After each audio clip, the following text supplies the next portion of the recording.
Yo, what is up YouTube? Sharp here, and today bringing you guys another live commentary, but it's going to be a little bit different. I know usually I play Search and Destroy.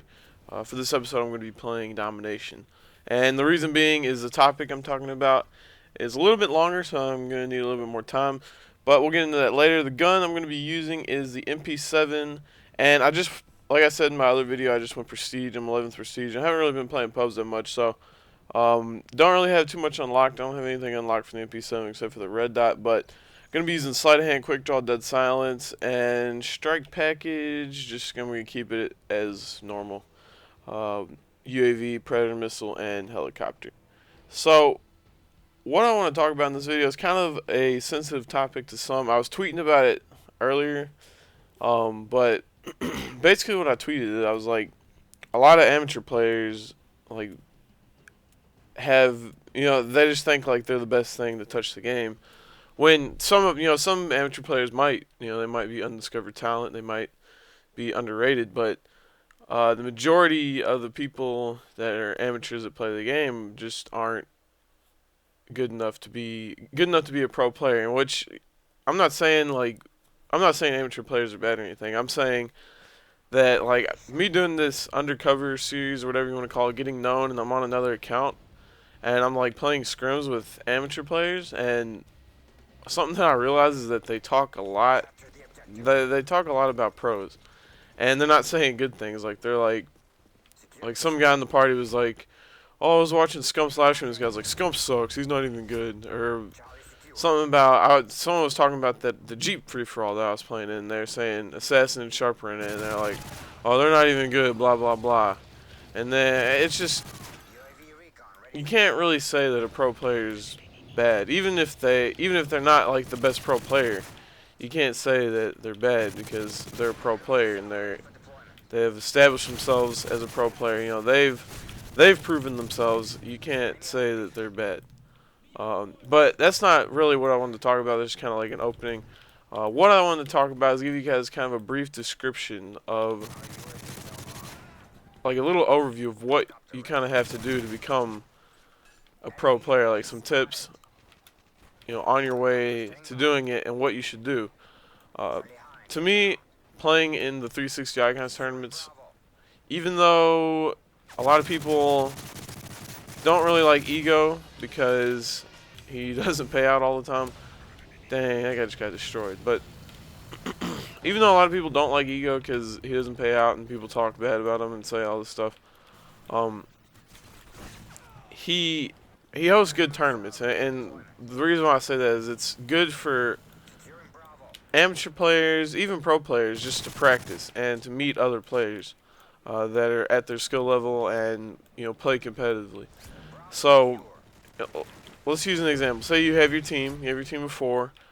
Me, for example, I started teaming with people that go to my school, and from there we just play game battles. But let's say you have a team of four, and you're playing Icons tournaments, and you guys are playing. One weekend you guys placed really bad, but you did good. And I'm not saying like you think you did. Like it's obvious that you did good. And say the team that you play against, you message them and ask if who's their team, because they might not even be playing with their real team. And if you do good against a pro team, and it's like your first time doing good against them, don't message a pro team and say, hey man, you should check me out or something like that. I know, like they should check you out if you're dropping like 30 against a pro team, but for some reason it's like it's annoying. It's kind of annoying because you get a lot of messages like that, or for me, I get a lot of messages like that. I don't know about everyone else, but and the people who over message people are just gonna be, even though if they're good, they're just gonna be looked over. They're just gonna be looked over as annoying and like, oh, I don't want to team that guy. He's annoying. So don't like bug pro players if you're doing good against them. A helicopter just took my own kill. The best advice I can give is play an ICN. Even play a couple of them with the same team. Maybe that team's not the best, but from there, one weekend you play with them, and so you lose to a team and they beat you guys bad, but you carried. You're dropping 30 bombs, and you're like, hey, I'm a good player. I think I'm a good player. You know, this team should know I'm a good player. Try messaging the team to beat you, and then try to get on their team, and then do the same thing with them. Play with them. It's a better team than yours. See how you guys do. If you guys don't do so well, maybe give it. You know, maybe don't just go off one weekend because you know unlucky stuff can happen. You know, this stuff takes time. Go off, play one weekend or two, and then from there, be like, all right, these guys aren't that good, or you know, these guys are good. I think we can build off this team and start replacing people. Maybe if there's someone else on the team that's carrying, you know, you and this other guy are doing everything, and there's like two other guys on the team that aren't doing good. Maybe talk to him and say, hey, you know, we're better. We should go off and either make our own team or try to get on another team, and then just do the same thing. Either try to hit up players on the team that beat you, other good players, underrated players that you know, or maybe just try to get on the team that beat you again. Just try to keep advancing up, getting on better teams. That's honestly how you grow and climb the, I guess, the competitive ladder on getting on better teams. You know, if you get beat by a team, don't be like, oh, those guys suck, we can beat them next weekend or something like that. What is going on? Look at this guy, dude. This guy's a ninja. Because you really can't be cocky. Being cocky is the worst thing that you can do. Just for the simple fact that, you know, you're never gonna see someone as a better player than you, and doing that, you're just never gonna be on a better team. You know, with that, if you want to be the best player on your team every time, then I don't know, and you're not the best player, then you're just not going to be on a good team. That's not the way it is. So, biggest advice I can be is don't be cocky. Don't be like, you know, this team's shitty. Every team you're on, don't be like this team's shitty. You know, obviously you can tell if your team's just getting destroyed, and you can tell if your team if it's a close match. And don't think that you have to be on a pro team. You don't have to be on a pro team. The majority of the pro teams weren't pro teams at the time. You know, if you look back at it, the only teams that were really, you know, pro. The only team that I would say that was pro at the beginning of COD 4 would be Envious and Fear. You know, those are the two teams that everyone, you know, wanted to be like and wanted to be on during the time of Call of Duty 4, and you know, it was like you had to make your own team.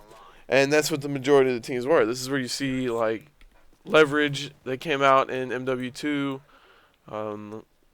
IXI, you know, Rambo and Big Timer, and me, actually, you know, we went and won Nationals, and then MW2, they started being, like, an established pro team.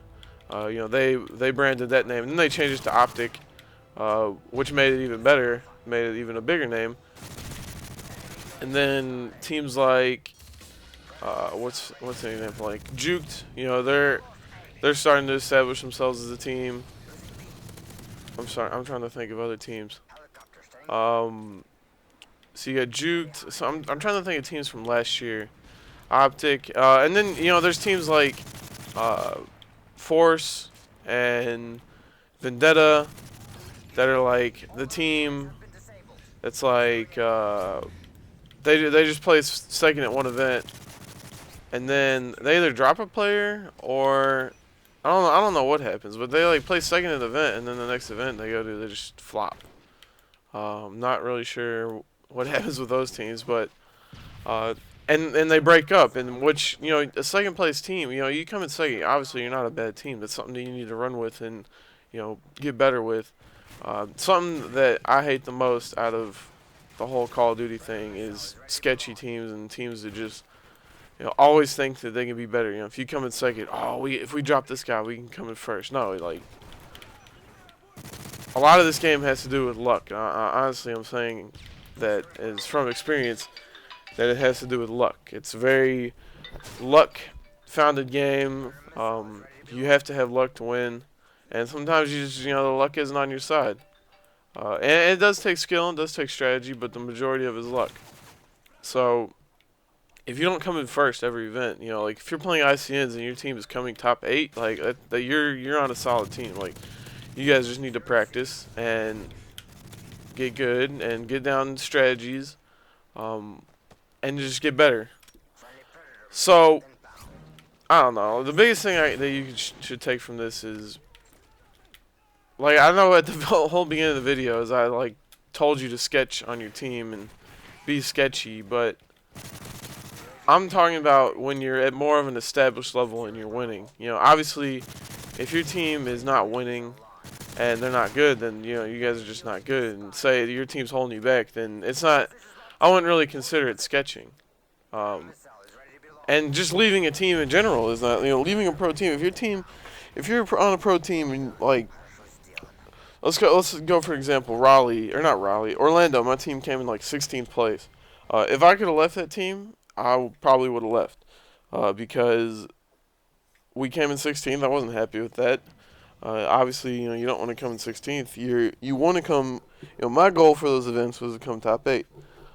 So anything in like like 12 through 16 range was not acceptable for me. So I would have left the team, but I was locked on there.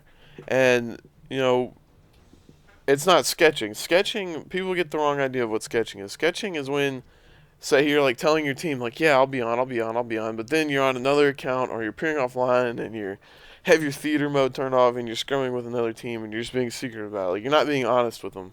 Like, honestly, just be honest with your team. Just tell them, this team's not working out, and I have a better opportunity. Just tell them that, and that's the best way to not have someone pissed off at you, not to burn bridges, because you never know.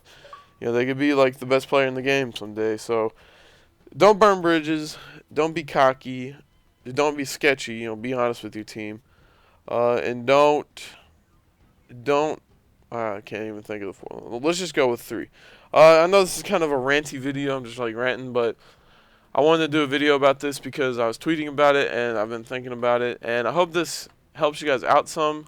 And I hope this doesn't offend anybody. And I hope you guys take this video into consideration when you're, playing the game and trying to improve your team and all that stuff. So please give this video a like and a favorite because it helps me out. And I'm out. It's Sharp. Peace.